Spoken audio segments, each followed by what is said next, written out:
ആത്മസംസ്കരണത്തിന്റെ പ്രവാചക വഴി എന്ന് പറയുമ്പോൾ വളരെയധികം തെറ്റിദ്ധരിക്കപ്പെട്ട ഒരു വിഷയമാണ്. കാരണം ഒരു വിഭാഗം ആളുകൾ മനുഷ്യനിലുള്ള ഈ ആത്മീയ വാസനയെ, മനുഷ്യൻ ഭൗതിക ശരീരവും ആത്മാവും കൂടിയതായതുകൊണ്ട് മനുഷ്യന്റെ ഭൗതിക ശരീരം ഭക്ഷണത്തിലേക്ക് ആശിക്കുന്നത് പോലെ, വെള്ളത്തിലേക്ക് ആശിക്കുന്നത് പോലെ, മറ്റ് ഭൗതികമായ സുഖങ്ങളെ ഇച്ഛിക്കുന്നത് പോലെ ആത്മീയമായ ഒരുപാട് ആഗ്രഹങ്ങൾ മനുഷ്യനുണ്ടാവൽ സ്വാഭാവികമാണ്. ആത്മീയ ഔന്നത്യത്തിലേക്കുള്ള ഒരു ഗതി, ഒരു പിപാസ, ഒരു ദാഹം അവനുണ്ടാകും. ഈ ദാഹത്തെ മുതലെടുത്തുകൊണ്ട് ഒരു കൂട്ടം ആളുകൾ, ഒരു കൂട്ടം വ്യാജന്മാർ തങ്ങളുടെ കുത്തഴിഞ്ഞ ലൈംഗിക സാമ്രാജ്യം അല്ലെങ്കിൽ അതിരുവിട്ട സാമ്പത്തിക സാമ്രാജ്യം കെട്ടിപ്പടുക്കാൻ അവർ ദുരുപയോഗം ചെയ്തു എന്നതൊരു വസ്തുതയാണ്. എന്നാൽ ഇതിന്റെ മറ പിടിച്ചുകൊണ്ട് മറ്റൊരു വിഭാഗം ആളുകൾ ആത്മീയത എന്നൊരു വകുപ്പ് തന്നെ ഇല്ല, ആത്മസംസ്കരണം, തരീഖത്ത് എന്നൊരു വിഷയമേ ഇല്ല, ഇതെല്ലാം മറ്റു മതങ്ങളിൽ നിന്ന് കടമെടുത്ത, മറ്റു മതങ്ങളിലുള്ള അദ്വൈതം അല്ലെങ്കിൽ അവതാര സിദ്ധാന്തങ്ങൾ പോലെയുള്ള വിഷയങ്ങളിൽ ആകൃഷ്ടരായി അല്ലെങ്കിൽ അതിൽ നിന്ന് കടമെടുത്തുകൊണ്ട് പരിശുദ്ധ ഇസ്ലാമിൽ പുതുതായി രൂപീകൃതമായതാണ് എന്ന് വരുത്തി തീർക്കാൻ ശ്രമിക്കുകയും ചെയ്യുന്നു. ഇത് രണ്ടിന്റെയും മധ്യത്തിൽ നിൽക്കുന്ന സാധാരണക്കാരനായ മുസ്ലിം അവന് മനസ്സിലാവാൻ വേണ്ടിയാണ് നാം ഈ കാര്യങ്ങൾ ഇവിടെ പറയുന്നത്. ഇസ്ലാമിൽ ഇങ്ങനൊരു വകുപ്പ് ഇല്ല എന്ന് പറയുമ്പോൾ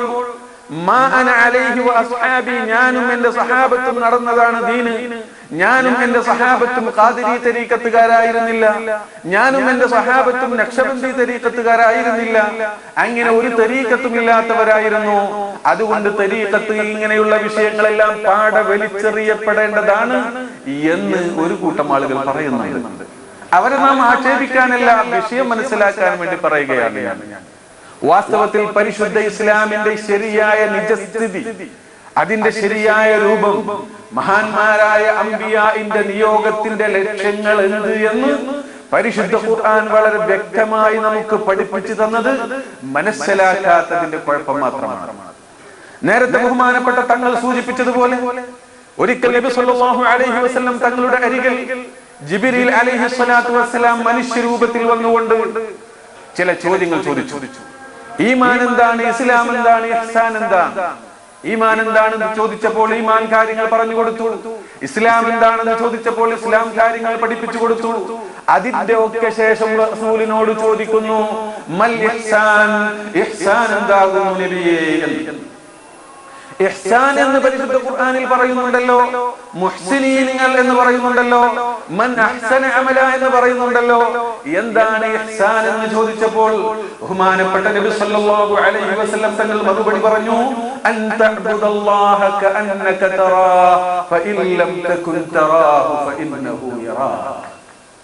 അൻ തഅബ്ദുല്ലാഹ്, നീ അല്ലാഹുവിനെ അനുസരിക്കുക, കഅന്നക തറാഹു, അവനെ കണ്ടുകൊണ്ട് അനുസരിക്കുക. കണ്ണുകൊണ്ട് കാണുന്നവനെ പോലെ, അഥവാ മനസ്സുകൊണ്ട് കണ്ടുകൊണ്ട്, മനസ്സുകൊണ്ട് അറിഞ്ഞുകൊണ്ട് അല്ലാഹുവിന്റെ സാമീപ്യം അറിയുമ്പോഴാണ് കണ്ണുകൊണ്ട് കാണുന്നവനെ പോലെയാകുന്നത്. കണ്ണുകൊണ്ട് ഈ ലോകത്ത് അല്ലാഹുവിനെ കാണാൻ സാധ്യമല്ല. പക്ഷേ കണ്ണുകൊണ്ട് കാണുന്നവനെ പോലെയാവണമെങ്കിൽ മനസ്സുകൊണ്ട് അല്ലാഹുവിനെ കാണാൻ കഴിയണം. മനസ്സുകൊണ്ട് അല്ലാഹുവിന്റെ സാമീപ്യം അറിയണം. ഇവിടെ എന്റെ മുന്നിൽ എന്റെ റബ്ബുണ്ടെന്ന ബോധത്തോടുകൂടെ നീ ആരാധിക്കലാണ്. ആ ഒരവസ്ഥ നിനക്ക് എത്തിയിട്ടില്ല എങ്കിൽ, അള്ളാഹുവിനെ നേരിട്ട് കാണുന്ന ഈ അവസ്ഥയെ സംബന്ധിച്ച് മഹാന്മാരായ ആരിഫികൾ മുശാഹദ എന്ന് പറഞ്ഞു. ഈ മുശാഹദയുടെ അവസ്ഥയിലേക്ക് നീ ഉയർന്നിട്ടില്ലെങ്കിൽ, ആ മനസ്സുകൊണ്ട് കാണുന്ന അവസ്ഥയിലേക്ക് നീ ഉയർന്നിട്ടില്ലെങ്കിൽ, അവൻ നിന്നെ കാണുന്നുണ്ട് എന്നൊരു ബോധമെങ്കിലും വേണം. അത് മുറാഖബയാണ്. അള്ളാഹു എന്നെ നിരീക്ഷിച്ചു കൊണ്ടിരിക്കുന്നു, അള്ളാഹു എന്റെ ചലനങ്ങൾ, എന്റെ ചിന്തകൾ പോലും അറിഞ്ഞുകൊണ്ടിരിക്കുന്നു എന്നൊരു ബോധമെങ്കിലും നിനക്ക് വേണം. ഈ ബോധത്തിലൂടെയായിരിക്കണം നിന്റെ ആരാധനകൾ. ഇതാണ് ഇഹ്സാൻ എന്ന് നബി സല്ലല്ലാഹു അലൈഹി വസല്ലം തങ്ങൾ ജിബ്രീൽ അലൈഹി സ്വലാത്തു വസ്സലാമിനോട് പറഞ്ഞപ്പോൾ ജിബ്രീൽ പറഞ്ഞു, സദഖത, ശരിയാണ്. പല കാര്യങ്ങളും ഇതുപോലെ ചോദിച്ചു. ഉമറുൽ ഫാറൂഖ് റളിയല്ലാഹു തആല അൻഹു പറയുന്നു ഫലബിസ്തു മലിയൻ, കുറച്ച് കഴിഞ്ഞു. മലി എന്ന പദം അദ്ദാദിൽപ്പെട്ടതാണ്. കുറച്ച്, കുറെ രണ്ടർത്ഥത്തിലും വരും. ഇവിടെ 3 ദിവസം കഴിഞ്ഞിട്ടാണെന്നാണ് മറ്റു റിപ്പോർട്ട് പറയുന്നത്. 3 ദിവസം കഴിഞ്ഞതിന് ശേഷം ഉമറുൽ ഫാറൂഖിനോട് റസൂലുള്ളാഹി ചോദിക്കുന്നു, ഉമറെ നിനക്കറിയോ ആരാണ് വന്നതെന്ന്? 2 ദിവസം മുന്നേ വന്നത് ആരാണെന്ന് അറിയോ? അല്ലാഹു റസൂലുഹു അഅലം, അറിയില്ല നബിയേ. എങ്കിൽ അല്ലാഹുവിന്റെ റസൂൽ പറഞ്ഞു കൊടുക്കുന്നു, പഠിച്ചോളൂ ഉമറേ, അത് ജിബ്രീലാണ്. അതാകും, ആ ജിബ്രീൽ വന്നു ലിയുഅല്ലിമകും ദീനകും, നിങ്ങളുടെ ദീന് നിങ്ങൾക്ക് പഠിപ്പിച്ചു തരാൻ വേണ്ടി ജിബ്രീൽ വന്നതാണ്. ജിബ്രീൽ പഠിപ്പിച്ചു കൊടുത്തതാണ് ദീന്. ഇതിൽ ഏതെങ്കിലും ഒന്ന് കുറഞ്ഞാൽ അത് ദീന് പൂർണ്ണമല്ല. അതാകും, ആ ജിബ്രീൽ വന്നു യുഅല്ലിമുകും ദീനകും, നിങ്ങളുടെ ദീന് നിങ്ങൾക്ക് പഠിപ്പിച്ചു തരാൻ വേണ്ടി ജിബ്രീൽ വന്നതാണെന്ന് നബി സല്ലല്ലാഹു അലൈഹി വസല്ലം തങ്ങൾ പറയുന്നു. ദീനിന്റെ അടിസ്ഥാന തത്വങ്ങൾ, അതിന്റെ ഉസൂലുകൾ ജിബ്രീൽ ഇവിടെ പഠിപ്പിച്ചു കൊടുത്തു. അത് നബി സല്ലല്ലാഹു അലൈഹി വസല്ലം തങ്ങൾ അതിന്റെ വിശദീകരണം പിന്നീട് സഹാബത്തിന് പഠിപ്പിച്ചു കൊടുത്തു, പ്രയോഗവൽക്കരിച്ചു. എന്നിട്ടാണ് പിന്നീട് ഹജ്ജത്തുൽ വിദാഇൽ വെച്ചുകൊണ്ട് പരിശുദ്ധ മക്കയുടെ ഹൃദയഭാഗത്ത് കയറി നിന്നുകൊണ്ട് അറഫയിൽ നിന്നുകൊണ്ട് പറഞ്ഞത് അൽയൗമ അക്മൽതു ലക്കും ദീനക്കും. അന്ന് ജിബ്രീൽ പറഞ്ഞ ദീനുണ്ടല്ലോ, ഈമാനും ഇസ്ലാമും ഇഹ്സാനും ഒക്കെ കൂടിയ ദീന്, അതിതായി ഇവിടെ പൂർത്തീകരിക്കപ്പെട്ടിരിക്കുന്നു എന്നാണ്. ആ ദീനാണ് ഇവിടെ പൂർത്തിയായത്. ഇഹ്സാനും ഉണ്ടതിൽ, ഇസ്ലാമും ഉണ്ടതിൽ, ഈമാനും ഉണ്ട്. ഈമാൻ കാര്യങ്ങൾ നാം പഠിക്കാറുണ്ട്, വിശ്വാസപരമായ കാര്യങ്ങൾ. ഇസ്ലാം കാര്യങ്ങൾ, കർമ്മപരമായ കാര്യങ്ങൾ. ഇതുകൊണ്ട് പൂർണ്ണമാകുന്നില്ല ദീൻ. മൂന്നാമത്തെ ഒന്നുകൂടെ ഉണ്ട്. ഇതും പൂർത്തീകരിച്ചുകൊണ്ട് തന്നെയാണ് നബി സല്ലല്ലാഹു അലൈഹി വസല്ലം തങ്ങൾ പറഞ്ഞത്, അന്ന് ജിബ്രീൽ അടിസ്ഥാനങ്ങൾ പഠിപ്പിച്ചു തന്ന ദീൻ എന്നിതാ അതിന്റെ പൂർണ്ണ അർത്ഥത്തിൽ പൂർത്തീകരിക്കപ്പെട്ടിരിക്കുന്നു. ഇതെങ്ങനെയാണ് സാധിച്ചത്? എന്നിട്ട് ഒന്നുകൂടെ റസൂലുള്ളാഹി പറഞ്ഞു, സഹാബത്തിനോട് ചോദിച്ചു, എന്നെ സംബന്ധിച്ച് നിങ്ങളോട് ചോദിക്കപ്പെടും. നാളെ മഹ്ശറിൽ എന്നെ സംബന്ധിച്ച് നിങ്ങളോട് ചോദിക്കപ്പെടും. അപ്പോൾ നിങ്ങൾ എന്ത് മറുപടി പറയും? ഞാൻ എന്റെ ഉത്തരവാദിത്തം നിർവഹിച്ചോ എന്ന് നിങ്ങളോട് ചോദിക്കപ്പെട്ടാൽ നിങ്ങൾ എന്ത് മറുപടി പറയും?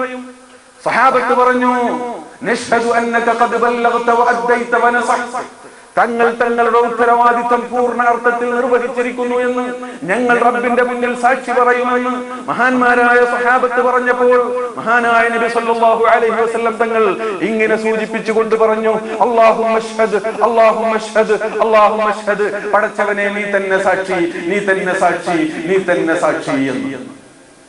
ഒന്നിനും കൊള്ളാതിരുന്ന, ബിംബാരാധന മാത്രം അറിഞ്ഞിരുന്ന, മദ്യത്തിന്റെയും മദിരാക്ഷിയുടെയും മദനോത്സവമല്ലാതെ മറ്റൊന്നും അറിയാതിരുന്ന, ഒന്നിനും കൊള്ളാത്തൊരു സമൂഹത്തെ അള്ളാഹുവിന്റെ മുന്നിൽ സാക്ഷികളാകുമാർ അവരെ ഉയർത്തിയിരിക്കുന്നു, സംസ്കരിച്ചിരിക്കുന്നു.